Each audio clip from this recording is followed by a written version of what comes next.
So we're going to talk a little now about this great joy, which is to us to have this first book of James being translated into Portuguese. So I translated, João Neto translated the text. João Augusto has made the editing work of the book, and Diego Navarro went here now, but he made the artwork and everything. But many other translators have been studying and translating James' texts for a while now. And we hope that soon we have more of James' works translated into Portuguese, hopefully. There are many causes and conditions working for us to be here today and to be able to launch this book. So we thank James greatly for this. And in a manner, to everyone who participates in this great sangha, which is Simply Being, including the very translator now, Milton, and also Pedro, who works with the video editing, and to all who are favorable for today. And now we're going to take a quick look inside the book so we can have a glimpse of how it is. And we're glad that James wrote an introduction specifically for this edition, where he addresses the Brazilian public in a certain way. And we know that right now Brazil is going through hard times in a general manner. And so we wish that all the blessings of this work and of James'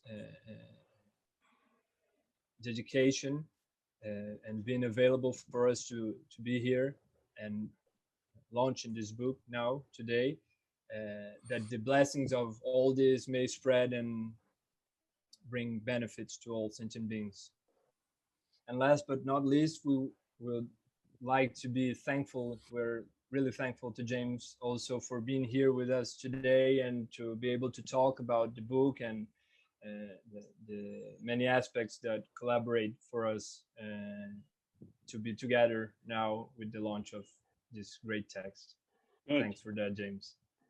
Pleasure. Thank you, James. Okay. So yes, it's a real pleasure to have this happy event occur.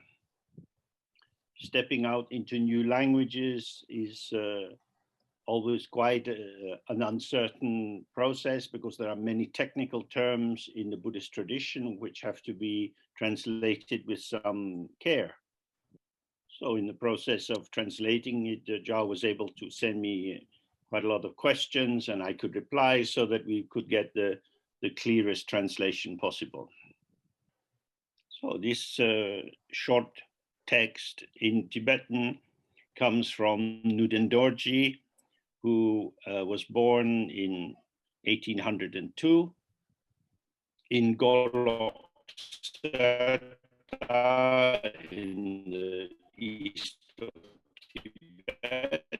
Sorry, I can't the name. In Golok Serta, lugar in chamado East Golok Tibet. Serta, no Tibete, no leste do Tibete, a região leste do Tibete. He had the life of a typical Lama, doing a lot of practice, a lot of study, receiving teachings from many famous meditators. And this text is a treasure text, that is to say, he received it instantly in his mind and wrote it down very quickly. In the tradition, this kind of disclosure of a text is seen as very important.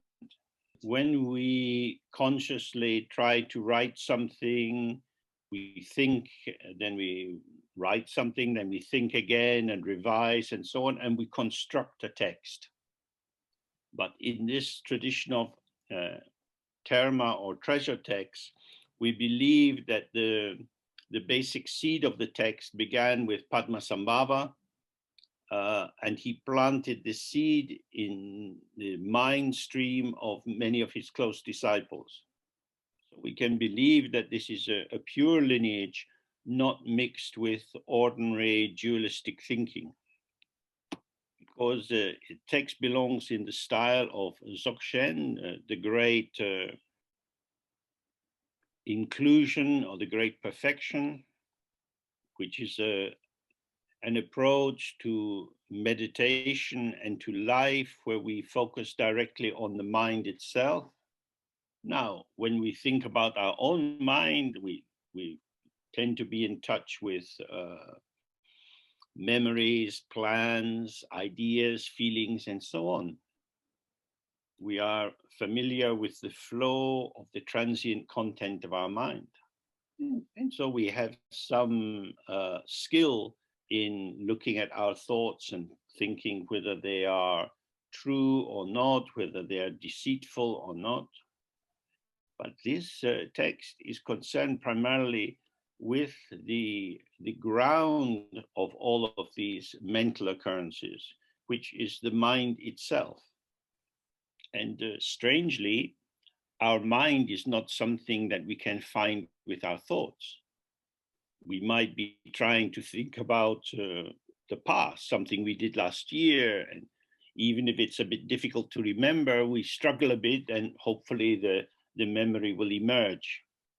So we can use our intelligence and our effort to generate the kind of patterns of thought and feeling and sensation which we need in the present moment.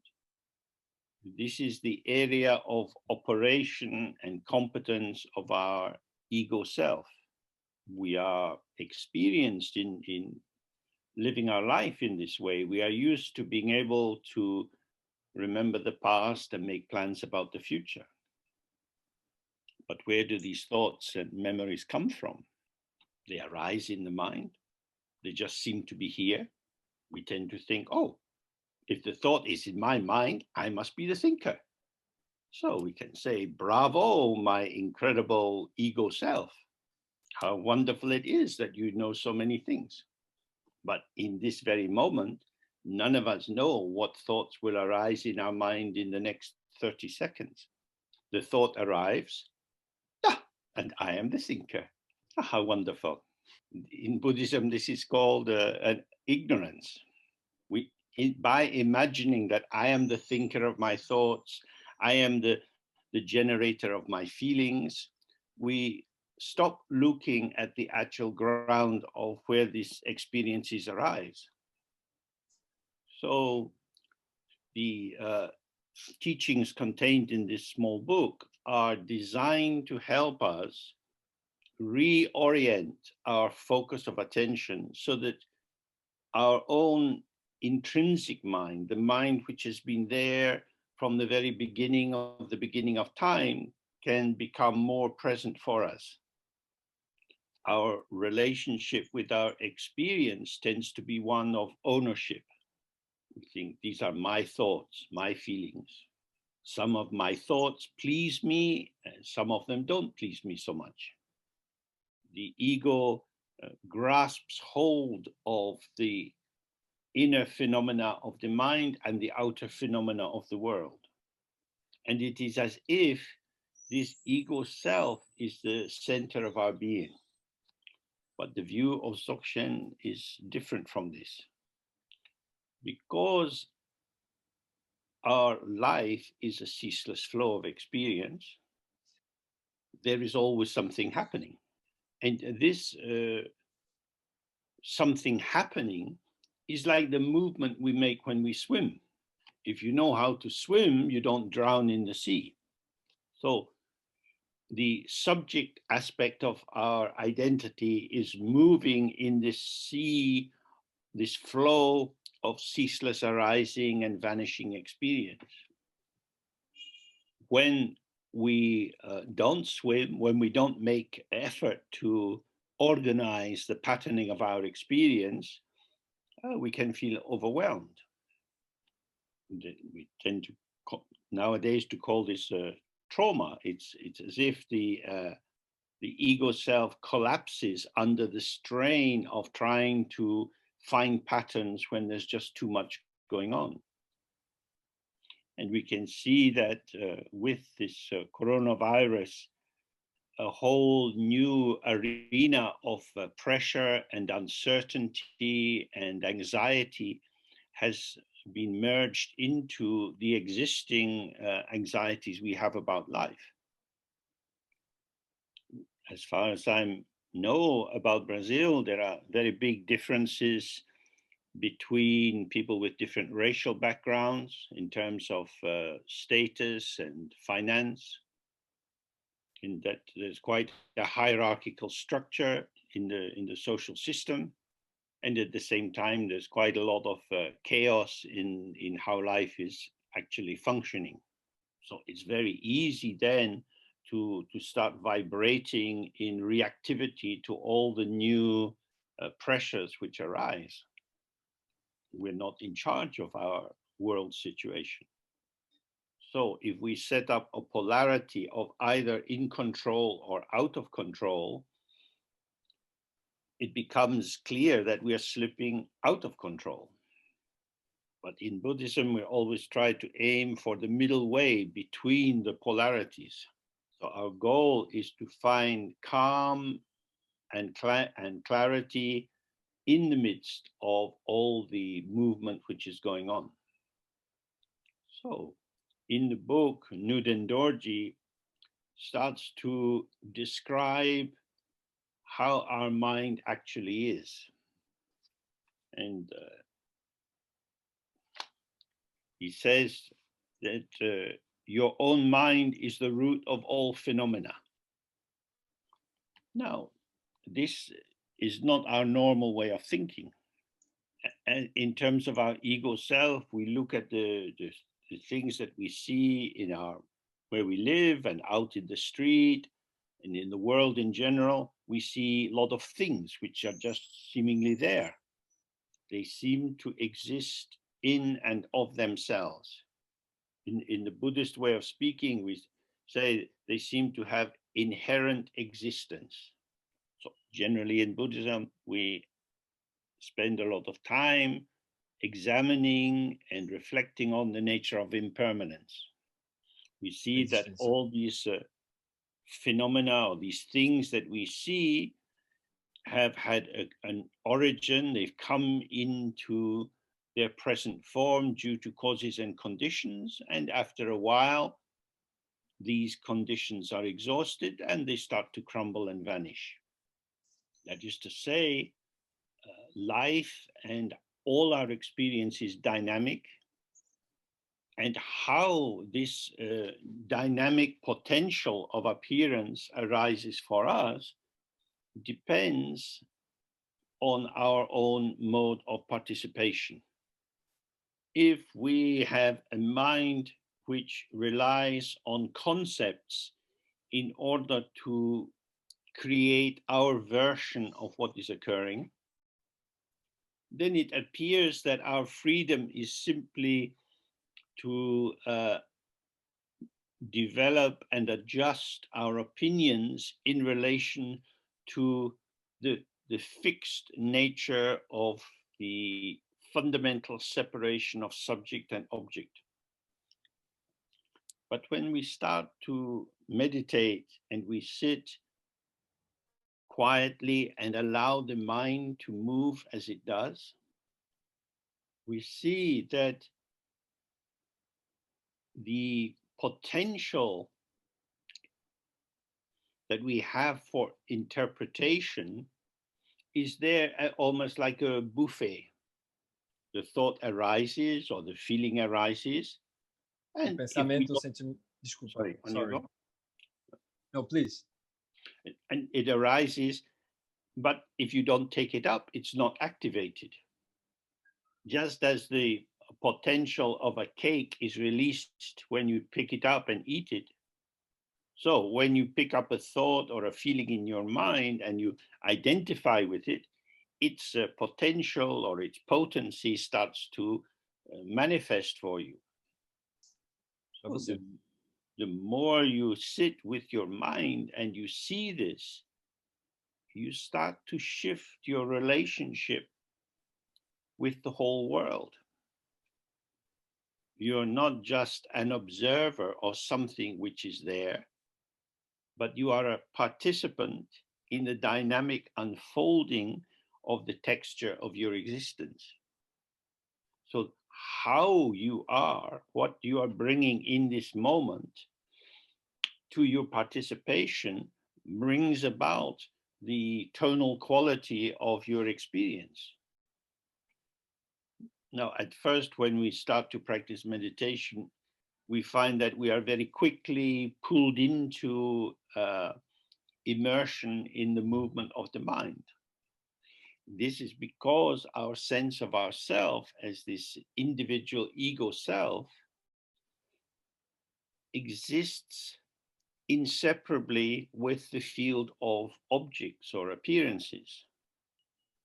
It is as if we are living in a house with no windows and doors.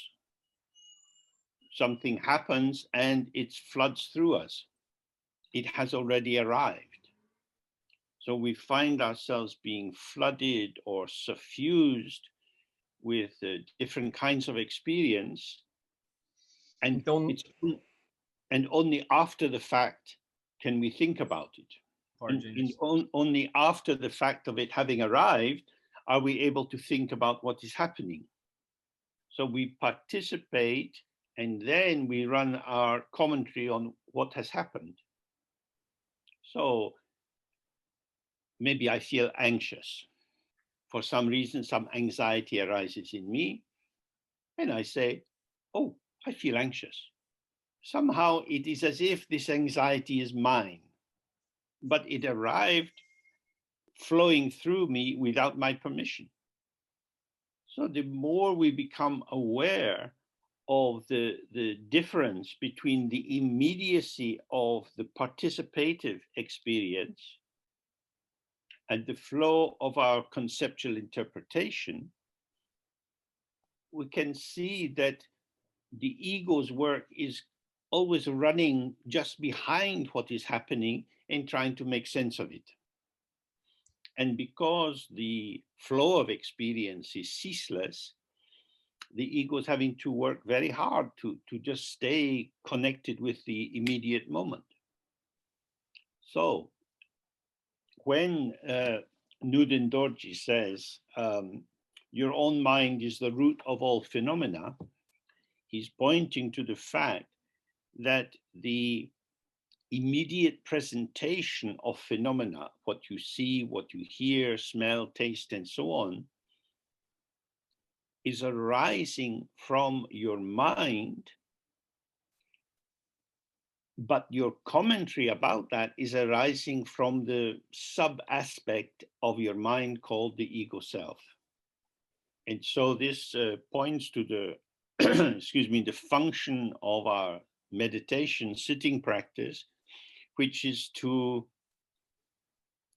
reduce our habitual excited reactivity so that we are less intoxicated by items in the flow of experience.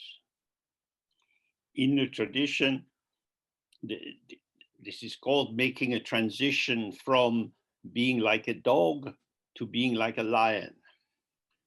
If you throw a stick in front of a dog, the dog will run for the stick.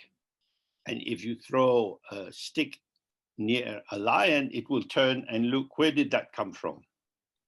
So most of the time when thoughts, feelings, sensations, and so on are arising in our mind, we're like the dog. We rush after whatever has occurred. So in the practice, we want to become like a lion and turn to see where do thoughts come from?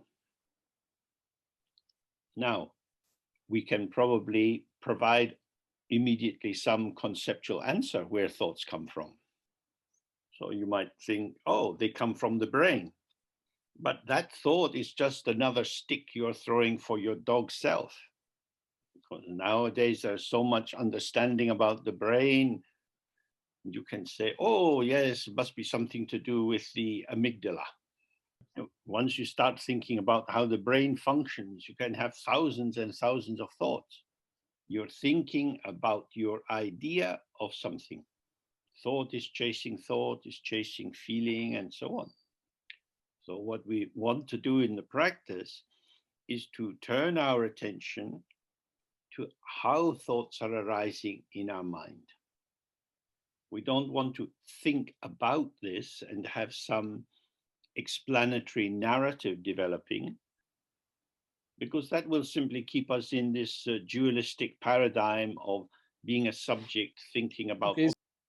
Instead, we sit in a relaxed way without doing anything artificial to shift our mood. And then, however experience is arising, we stay present with that. You become conscious that a thought is arising.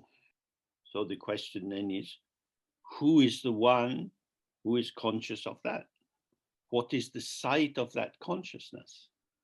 The thought is known. So what is this knowing? Where is it located? So in a very gentle and simple way, we look, does this thought come from inside or outside? Does it come from the past? But the past is a memory or a thought. So now I think, oh, the concept comes from a concept. That makes sense because I'm used to thinking in this way. Without doing anything at that point, we simply stay with the conclusion that we have come to, and we see that our conceptualized solution has already vanished by itself. Now something else is arising. Where did it come from? Oh, I'll have to think about it.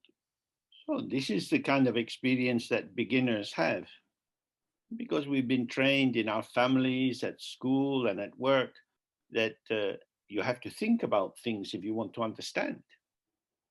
But this only works in terms of the arena of our ego self, which is a subject operating in a world of discrete, separate objects. And when we look in this way, we have conclusion after conclusion after conclusion, and they all vanish. So gradually we ease ourselves back from reliance on concepts as explicatory, and we start to see that if I follow the thought, it takes me away from the direction I need to be looking. And by staying very gently, peacefully with the mind, our mind itself starts to become more obvious to us. It's not that it was hidden, but we were preoccupied by looking for something. It is no thing. We can say it's nothing, or it's empty of any fixed substance. So in the text, we often read that the mind is like the sky. When you look out, you see, whoa, there's the sky. It's very big. It's undeniable that the sky is there, but it's not something you can grasp hold of. So that is a metaphor for our mind. We look for the mind, and we look for the mind. Does it have a color or a shape? And in this book, Newton Dorji shows us how to do this looking. And the more we look carefully, we find there is nothing to see. My mind is not an object which can be apprehended by thought. Ceaselessly, this unborn mind, or this non-existent ceaseless flow of experience. How mysterious. Without any effort, we find that we are present in the ceaseless display or disclosure of all the phenomena that we encounter. This instant presence is dynamic, and yet nothing substantial or fixed is created or generated, then we start to have a very different relationship with our life. By being present in the moment, in the openness that allows the potential to flow freely, we experience hundreds of thousands of experiences. We don't know what's going to happen. But because we have begun to relax into our sky-like mind, there is space and openness enough for everything to come and go as it does. So this is a great protection against being overwhelmed by the circumstances of life. So our awareness is relaxed and spacious and illuminating. What it illuminates is this instantly present field, which is bright and shining, and that we are part of. And thirdly, we are moving within this energy, moving in a field of energy. This is not a concept, it's not theory. We can directly live this and experience moment by moment that we are this absolutely fresh moment of connectivity. And because we are grounded in the present moment, and the present moment is open, it's infinite, it frees us from the mental agitation that comes from comparing and contrasting. So instead of thinking, oh my God, what's happening now? This virus is taking over everything. We observe directly, how am I emerging in this field of emergence? And then I'm free to respond to the circumstances which are here. The more we rely on thoughts to make sense of what is going on, the more we find ourselves in an irreducibly complex system which is beyond our computation.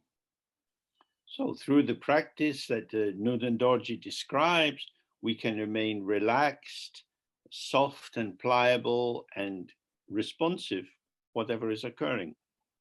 This potential, which all sentient beings have, is unknown by them.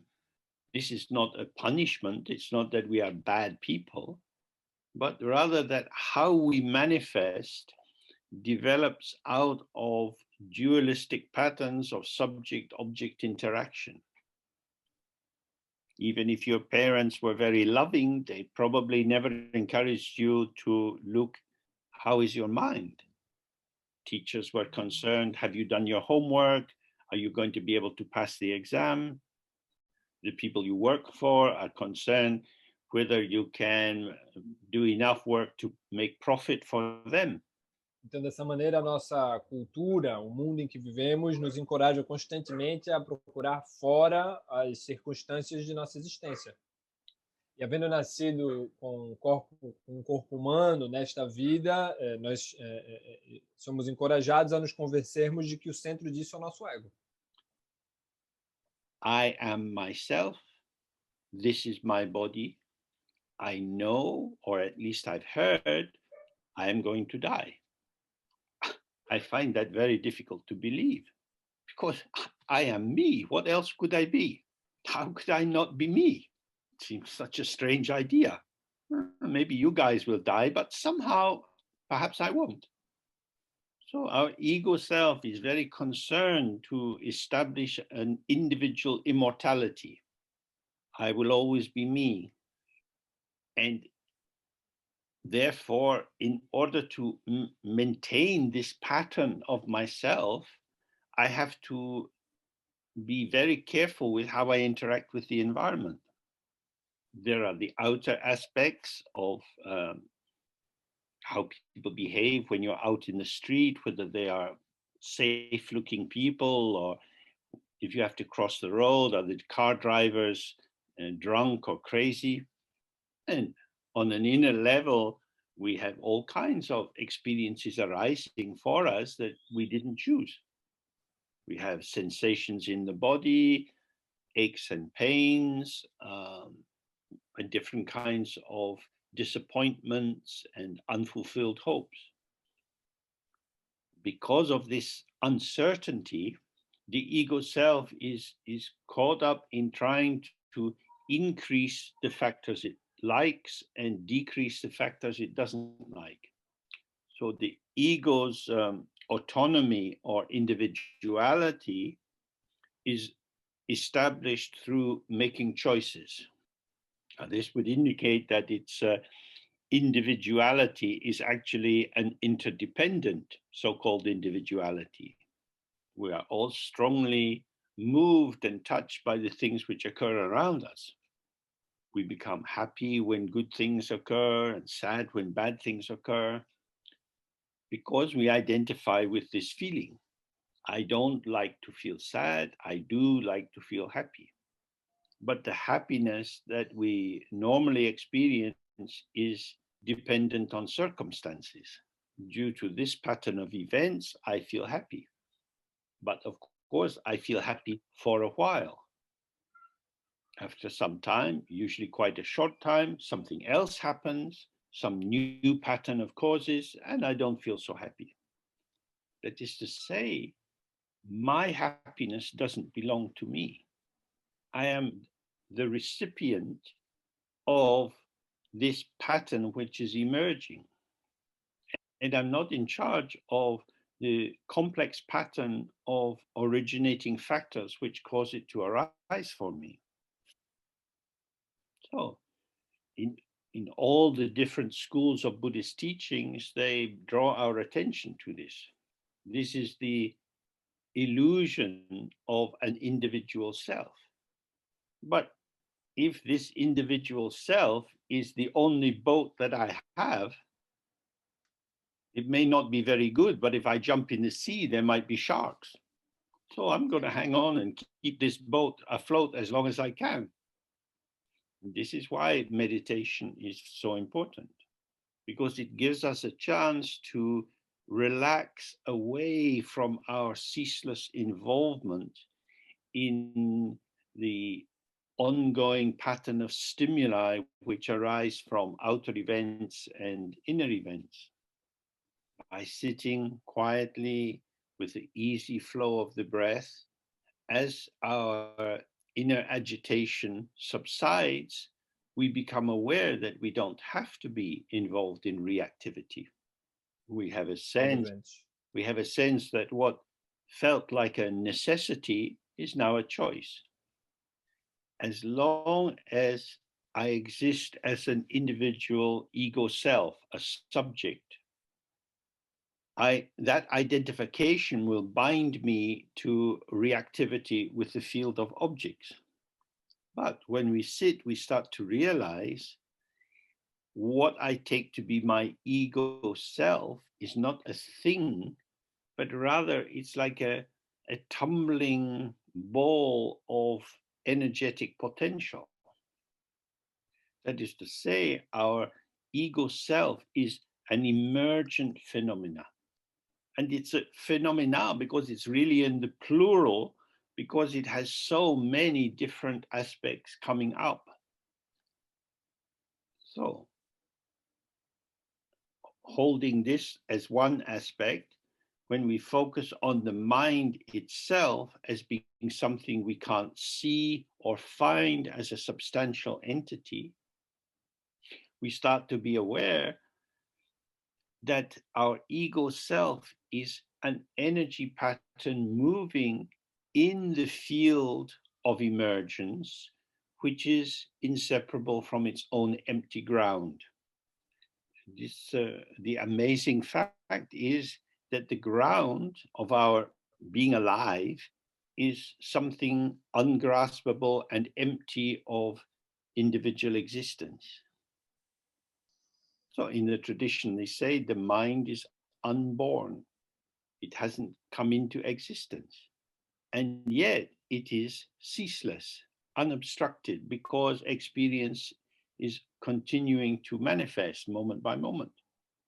Oh, so now I can start to see what I take to be I, me, myself, my ego identity, is part of the flow of emergence. It isn't something with its own ground or existence.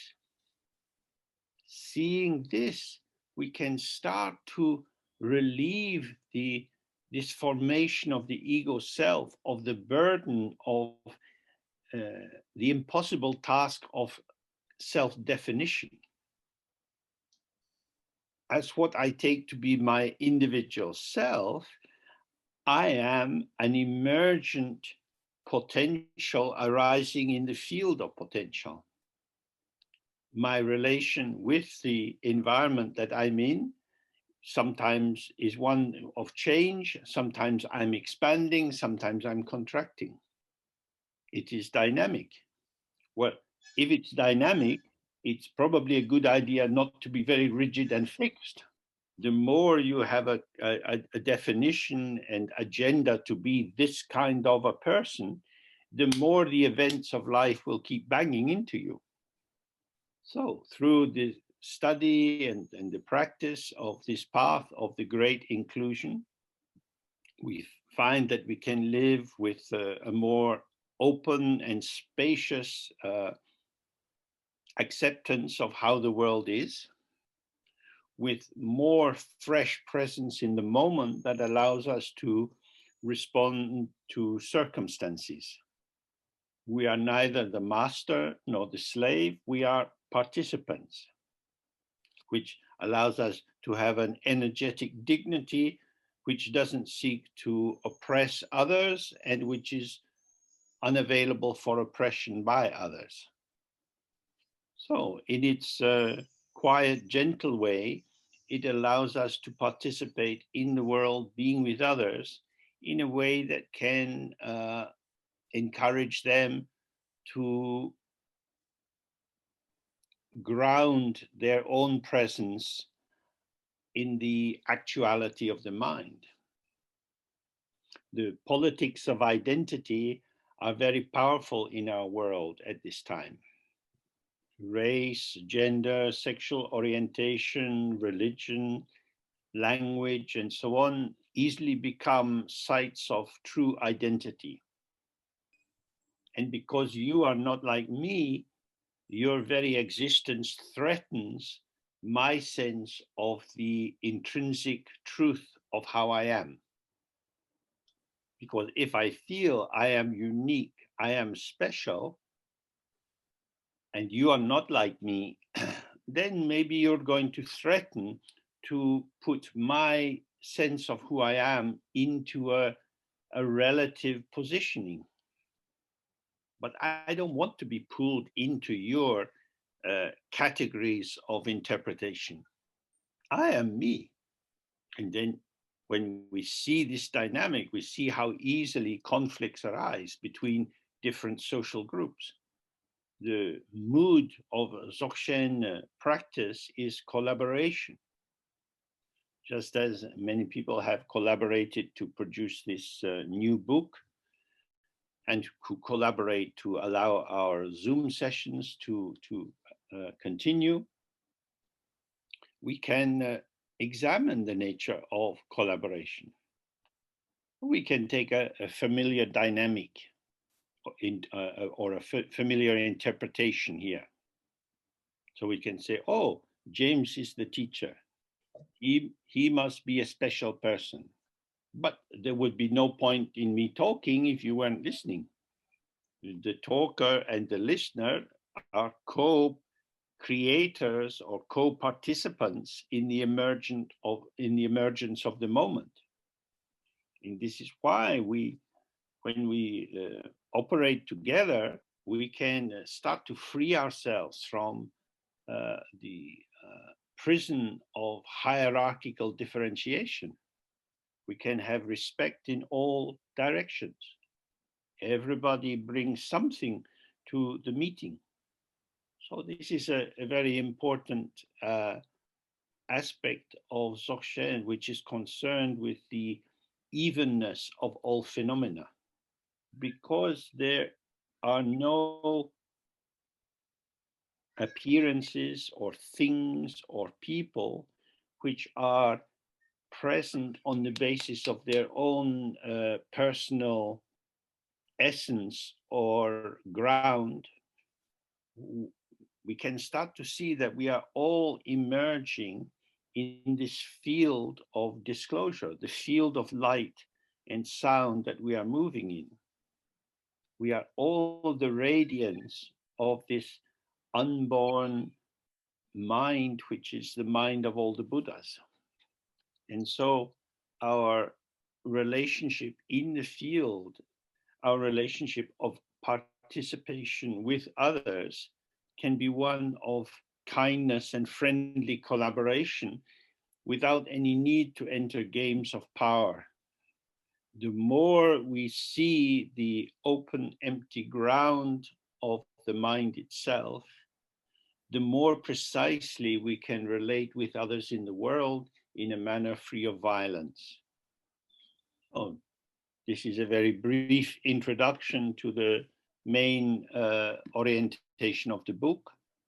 I hope it will find a good readership in Brazil and perhaps in Portugal also, though I heard that the Portuguese people can be a little bit superior in their notion of language, that somehow Brazilian Portuguese is not quite the real thing. Just in that, we can see how crazy our minds are. We could be fascinated by the rich variety of linguistic development, or we can hold a very tight template and say, no, this is not quite right. This is always our possibility to grow tight or to relax and respond.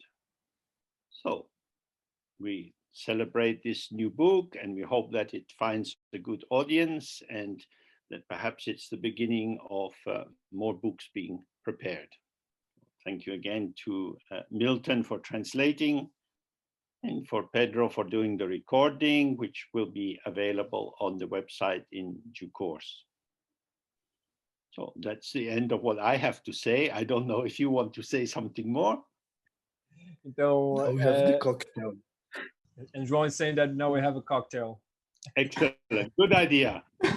So, Muito salute. Well done, Saúde. everyone, and pleasure to be with you here. And hopefully we can meet in person sometime. In the name of the publishing house, I would like to thank James and to everyone who has participated in this meeting this afternoon. And that I'm really happy to participate in all this. And it was a really, really great joy to read this book many, many times in the last year. And to thank João Vale, who made the invitation to start working on this book and for giving me the challenge to be present with all the different steps on the book production. And to thank James once again for having